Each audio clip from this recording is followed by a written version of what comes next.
Hey, this is Ian from EssentialTennis.com, and I'd like to welcome you to video 1 of 3 in which I'm going to be focusing on making you a better serve and volleyer. You can still use serve and volley, even in 2012, as an effective strategy to make your way up to the net in either singles or doubles and pressure your opponents. Really, especially in doubles, but you can absolutely still use it in singles as well. And we're going to be using a clip, a quick 11-second clip, and breaking it down piece by piece to learn from one of the best serve and volleyers in the world, and that is Nedad Zimonjić. He's a doubles specialist, and he's won 44 titles on the ATP Tour. He's been #1 in the world. He has multiple Grand Slam titles.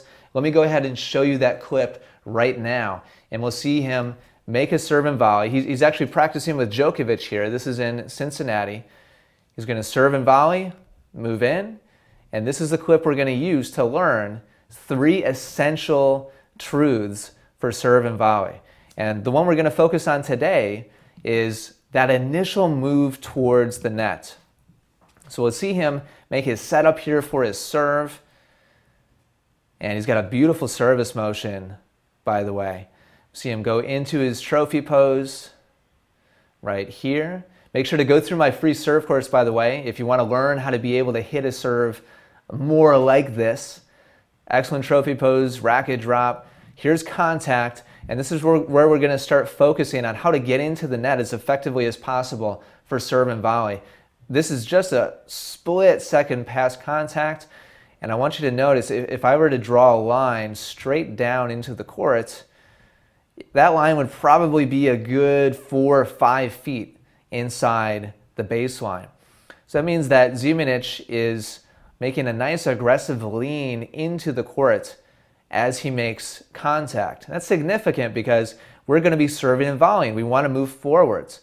And very, very often I see recreational players make contact directly over the baseline, which means that their body's momentum is not being naturally led towards the net. Look at the difference between directly over the baseline and where he's making contact. So that's key number 1. And the second part I want to point out is how he moves from there. And I love this position right here. If we were to take the racket out of his hand, he looks like any kind of athlete in any sport, just making an aggressive sprint forwards. I mean, he could just be a runner here, mid-stride, starting to make his move forwards. And I just love this athletic position here. And that's the first thing he does after making contact, is he gets in that balanced, athletic position to make his first full stride forwards towards the net. So if you can start to work on these 2 things, contact well in front of the baseline and landing on your front foot in balance, so that you can then make your next step, your next stride forwards in control and in balance and aggressively forwards, you'll not only have more control as you move towards the net, but you'll get much further before contact is made by the player who's returning your serve. Now don't worry, if you're not the type of player that has a big serve that launches up into the air like what Zimonjić is demonstrating here, it's not a huge deal. You can still do this without that big aggressive push off the court. So if you don't jump off the court, that's fine, but you should still be making contact well in front. And by the way, if you're not as tall as Zimonjić and if you're not pushing off the court, don't try to make contact 5 feet inside the baseline. That'll be too far for you. Maybe a foot or even just 2 feet inside the baseline will be enough to get your balance leaning forwards and naturally leading you towards the net. So experiment with it, but no matter what level you are and no matter how big and powerful your serve is, let me submit to you that directly over the baseline is not going to cut it when it comes to serve and volley. It's not going to naturally lead you forwards. Whether you jump off the court or not, it doesn't make any difference.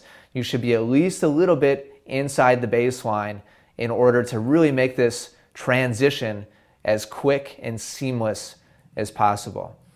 So again, today's lessons are that contact points and then the balanced, aggressive push forwards towards the net. I'll go ahead and play through the rest of this sequence.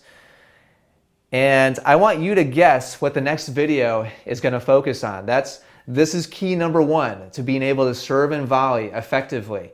Key number two is going to be another element that's extremely important to being successful transitioning from a serve up to the net and doing it in balance, in control, and consistently so that you're actually giving yourself the best possible chance to win points. So tell me in the comments down below what you think the next key is going to be. And also you can leave in the comments below any questions or comments that you might have about anything that I just talked about in today's video. Thank you so much for watching, and watch for that next video in this 3-part series all about being successful at serve and volley tennis. Want to serve more like the pros? Find out how as I compare Federer, Nadal, and Djokovic during my free 5-video course. Get it now at freeservecourse.com. That's freeservecourse.com.